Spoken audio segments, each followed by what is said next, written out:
ஓம் சாந்தி. இறைவன் இந்த உலகத்துல அவதரித்து விட்டார். இப்பொழுது நாம் என்ன செய்ய வேண்டும்? இந்த உலகத்தை ஒரு புது உலகம் ஆக்குறதுக்காக இறைவன் இந்த உலகத்துக்கு வந்திருக்கிறார். எப்படி எந்த ஒரு விசேஷ துறையிலையும் சிறந்த நிபுணரா ஆகிறதுக்காக அந்த விஷயத்தினுடைய படிப்பு படிச்சிருந்தாதான் நாம தகுதியானவரா ஆக முடியும்.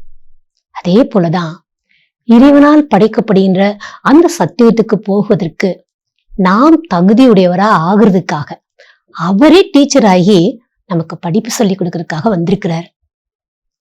இப்ப நாம மாணவர்களாகி அவர் சொல்லி கொடுக்கக்கூடிய இந்த ராஜயோக தியான படிப்பை படித்து நம்ம வரக்கூடிய சத்தியத்துக்கு போகிறதுக்கு தகுதியுடையவர்களாக ஆக்கி கொள்ள வேண்டும்.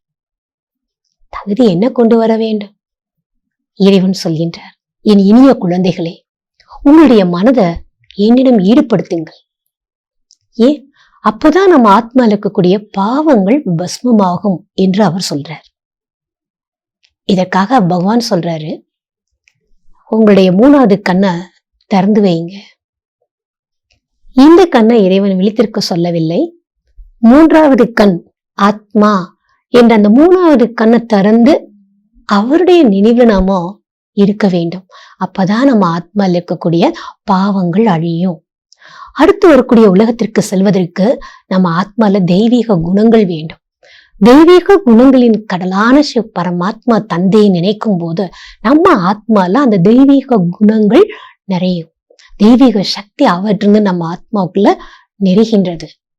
அதனால இறைவன் சொல்றாரு, உங்க மனசை சுத்தமா வைத்துக் கொள்ளுங்க, மனம் புத்தி சுத்தமா வைத்துக் கொள்ளுங்கள் என்று இறைவன் சொல்றாரு. சுத்தமா வைத்துக் கொள்றதுன்னா நம்ம தொடர்புல யாராவது ஒருவர் தவறு செய்து விட்டால் நமக்கு என்ன ஆகுகிறது? அவங்க செய்த தவறையே நம்ம நினைக்கிறோம். ஆனா அந்த தவறை மன்னியுங்கள், மறந்து போங்க.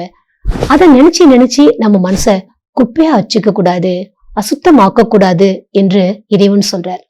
சத்தியம் சிவம் சுந்தரம் அவர்கிட்ட நாம சத்தியமா இருக்கணும்.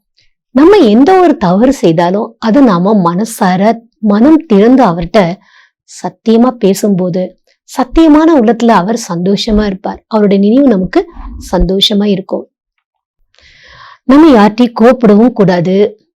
மத்தவங்க கோவப்படுற மாதிரி நாம நடந்து கொள்ளவும் கூடாது. இது இறைவன் நம்ம கிட்ட விரும்புறாரு.